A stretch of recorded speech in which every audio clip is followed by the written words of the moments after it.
Hello everyone, and welcome to our presentation. Today, we're going to explore some key skills related to writing and understanding texts.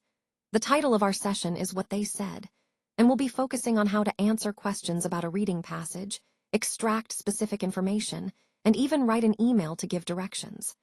We'll look at a student's book page, number 188, and I'll guide you through the main ideas. So, let's get started and see what this lesson has in store for us. So he decided to reschedule the meeting for another day and head back home. His main reason was to check on his mother, who was not feeling well. When he arrived, he found out that she had called the nurse.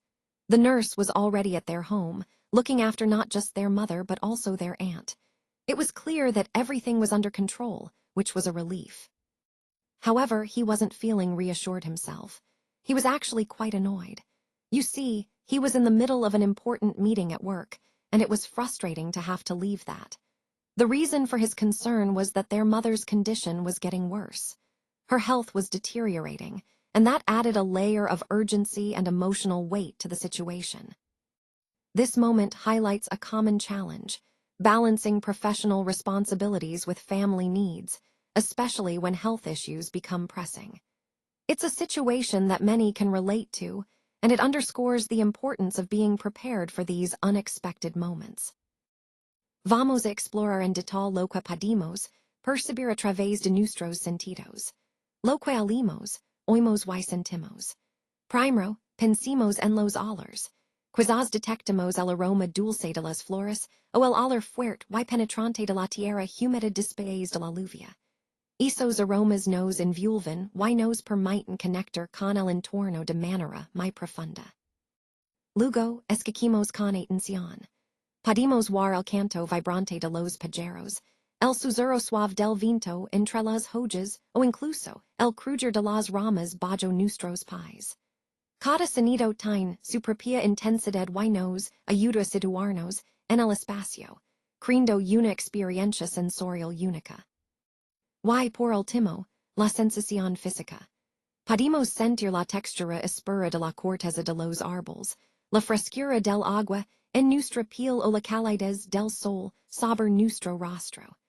Estas sensaciones nos anclan en el presente y nos permiten apreciar cada momento con mayor claridad. Al analizar estas experiencias, vimos que cada uno de estos sentidos nos ofrece detalles específicos que enriquecen nuestra percepción del entorno. Es importante entender cómo estos estímulos sensoriales se combinan para crear una experiencia completa y significativa. De esta forma, al describir en detalle lo que oímos y sentimos, podemos transmitir con mayor precisión las escenas y las emociones que queremos compartir, conectando así con nuestro público de manera más efectiva y auténtica. Now, let's focus on the crucial steps for effective reporting. First, it's essential to use strong adjectives and correct tenses to clearly communicate what happened. This ensures your report is both accurate and impactful. Next, putting the right content in your writing means including all relevant details without unnecessary information, making your report concise but comprehensive. Finally, organizing your event logically, by the order of incidents, helps others understand exactly what occurred and when. Remember, the key to a good report is clarity and precision, which ties back to our overall goal of effective communication in any situation. Now, let me tell you about a particular situation that really highlights the importance of caregiving and family support. It involves a nurse, who is also a family member, her sister. This woman, the daughter and the aunt, faces a challenging time as her loved one's condition begins to worsen. The nurse, being emotionally connected and professionally skilled, is there at her loved one's side. Her loved one's condition was deteriorating, and it was happening right at home, where they all live. Her mother was also involved, adding another layer of complexity and emotional weight to the situation.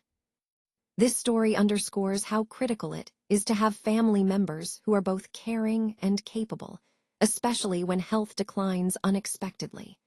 It also reminds us of the profound impact that a supportive home environment can have during times of health crises. Ultimately, it illustrates the interconnectedness of family roles and the importance of compassion and preparedness in caregiving. Now, let's talk about how to give directions effectively. The key here is clarity. You want to be as specific as possible so the person you're speaking to can easily follow along. Think about using landmarks or notable features to guide someone. This makes your directions more understandable. Also, consider the sequence of steps. Presenting them in a logical order helps avoid confusion. Remember, the goal is to communicate in a way that feels natural and accessible, ensuring your message is received clearly. Connecting these points to our overall theme, giving good directions is really about fostering clear communication and ensuring everyone feels confident navigating a new space. All right, as we wrap up, let's go over some final points on signing off. First, it's important to remember that the second paragraph often contains the closing remarks, so keep it warm and professional. The first paragraph typically introduces the closing, so make sure to set a friendly tone. When opening, greet your audience warmly and express appreciation for their time and attention. As you prepare to say goodbye, include a friendly phrase like, "See you soon," to leave a positive impression. If you're providing directions to the hospital or any location, be clear and concise so your audience can easily follow. Remember to report any event or incident accurately, ensuring all relevant details are communicated. When addressing the recipient, start with "Dear," followed by their name to keep it formal yet personal. Your email should be well-structured and look professional, so pay attention to formatting and clarity. By following these guidelines, your closing communication will be effective, respectful, and aligned with the overall presentation theme. Now, let's look at the final step in writing a comparative or contrastive essay. It's important to thoroughly explain the key points, but I want to do so in a conversational way that feels natural. Think of this as highlighting the most important concepts for your audience, making sure they understand what really matters. Also, remember to connect these points back to the overall theme of your presentation. This way, your audience can see how each part fits into the bigger picture, making your message clearer and more impactful.